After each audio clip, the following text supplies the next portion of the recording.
Hey, Scott from MyGrowthRings.com. Here is in the home of my future shop. And today we're going to talk a little bit about picture frames. Yeah, we've all tried to make them with this little fella, the miter gauge.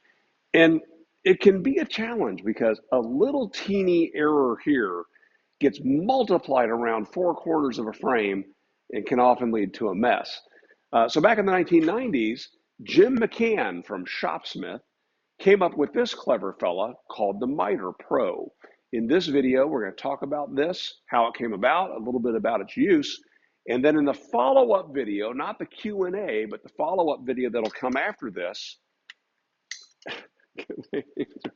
oh, we're going to take a look at this fella right here, which is a similar product from Rockler.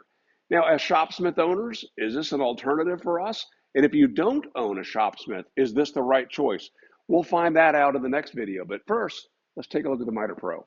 So at the heart of the Miter Pro is this cast aluminum 90-degree angle that has a miter bar of sorts attached to it.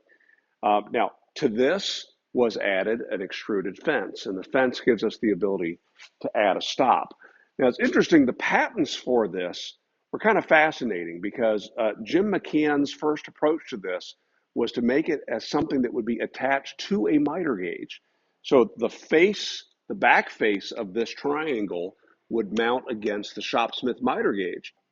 It turned out that one of the iterations discussed in the patent was to eliminate that and just add the bar. Now, this is what's fascinating.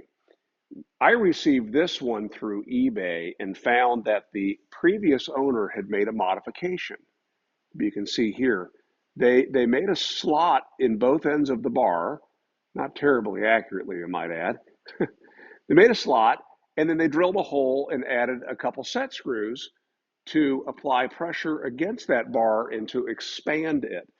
Now, either one of two things was happening. Either they were trying to use this in a non-Shopsmith miter slot, because the Shopsmith miter slots are a little bit narrower than your typical 3/4 inch miter slot. So maybe that's what they were doing, was trying to expand that. Or it may be they didn't understand one of the most interesting features of the Miter Pro, and that is it's made to be a little sloppy. Now, let me explain. So if you take a look at this as it's set on the table, if I wiggle the end here, can you see I can get a minute amount of play, just a little bit of play. And people are always concerned about that. But what we're going to do with this is we're going to make a 90-degree cut, putting our stock, a product of New Zealand. We're going to put our stock against this fence, the short fence first. We're going to make a cut.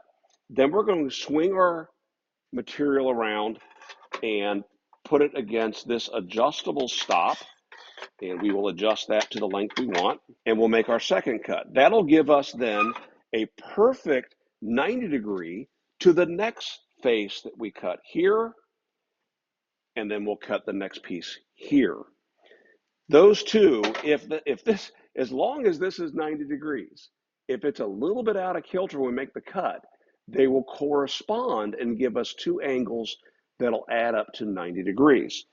But here's the beauty of what Jim designed here. When we make this cut, because in all likelihood we are using a guard, please use your guard. For this demonstration, I'm going to leave it off. Everybody says that. I love my guards. We're going to make our cut by applying some forward pressure towards the blade. When our stock gets to the middle of the blade, we're going to pull back and slide backwards. That'll allow our board to move past the blade without getting cut on the return path. So let's just do this. Now, to make this, we want to either use a zero clearance table insert, or if we're using the stock saw blade insert, we want to have the blade favoring the back edge of the slot. Now, that's counterintuitive, but if we have a cutoff, we want that cutoff to be supported by the table, not the drop down into the slot. So let's just go ahead and make this cut. Do our 5-point safety check. So before we make this cut, there's some critical things that have to be correct on your saw. First off, this miter slot has to run parallel to your blade. And we set that by adjusting our tabletop to bring it into alignment. This is covered in your owner's manual. Second, our blade needs to be square to the table. This particular miter gauge is designed for making straight, flat miters. It is not made for compound miters. And so we need to be sure that that is square. And finally, you want to make sure that everything is well waxed. Your table, your slot, the bar, even the bottom of these aluminum extrusions, because they do drag across the table, and we want that to be as smooth as possible.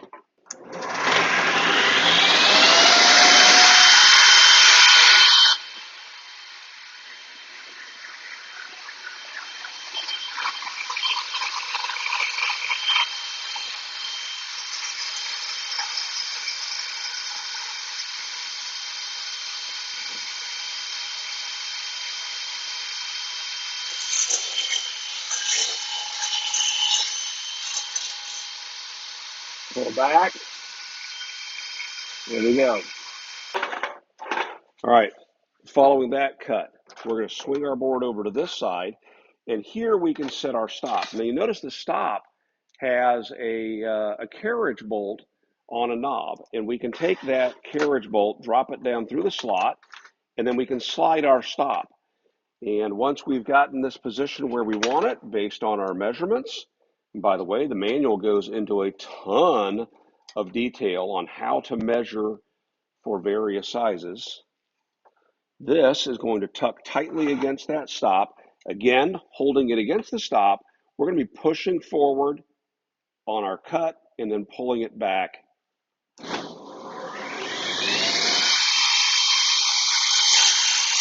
our cut.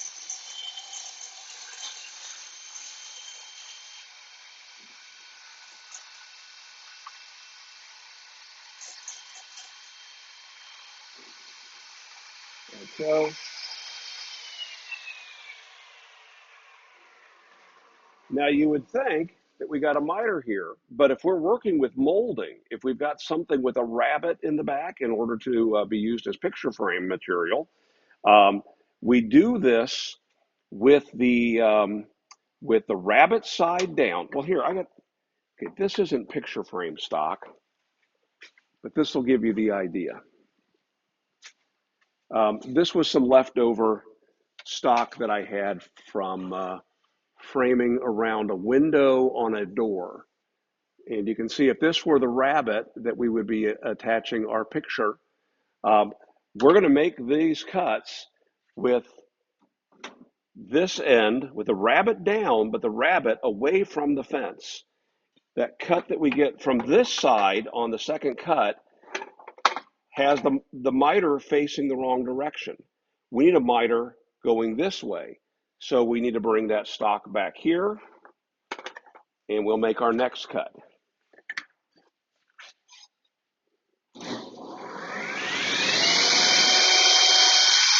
Again, I'm clamping, I'm pushing forward towards the blade,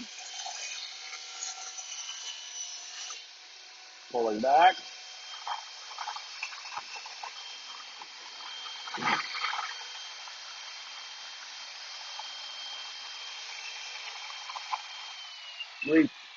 Reaching under the table to turn it off. Here's a great place for maybe a remote switch. We'll get rid of that piece.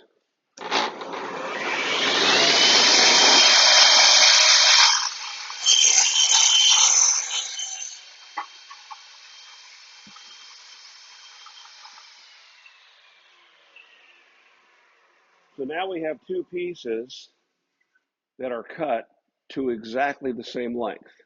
So this would be perhaps the two sides or the top and the bottom of our frame. So now we're going to adjust this for, let's say these are the two sides. We'll adjust this for the smaller side. And by the way, this surface right here, this brushed aluminum, is perfect for marking with a pencil.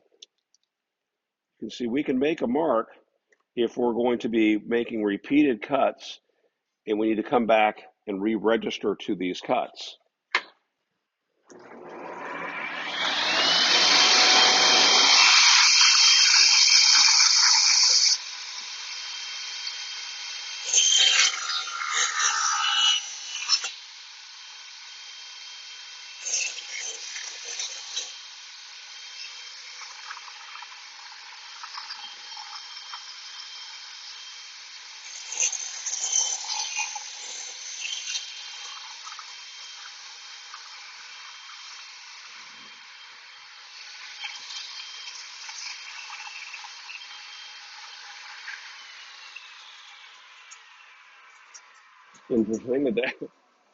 Interesting that drifted towards the back of the blade.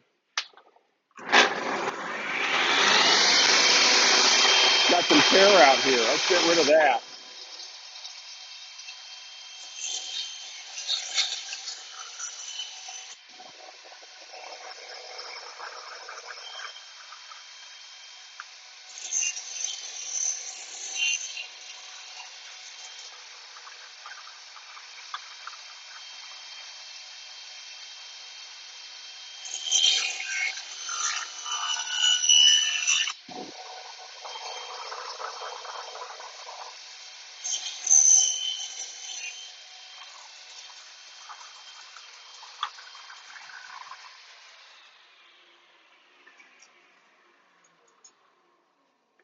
And I actually cut an extra piece for some reason.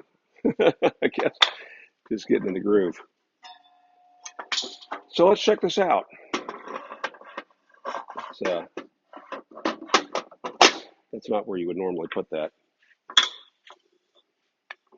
And we can join this together with some blue tape if we like to lay all these pieces out.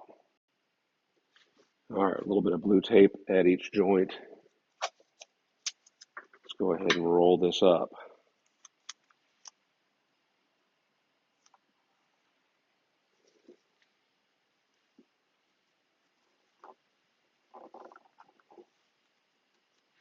All right, so those are the results from literally a straight out of the box Shopsmith Miter Pro and not entirely sharp and clean blade. It's been really an excellent fit. So give me your questions, comments, cheap shots on this tool. If we need to hit on some other points when we meet for our follow-up, we will. And then next week, we'll see how this compares. Make a great day.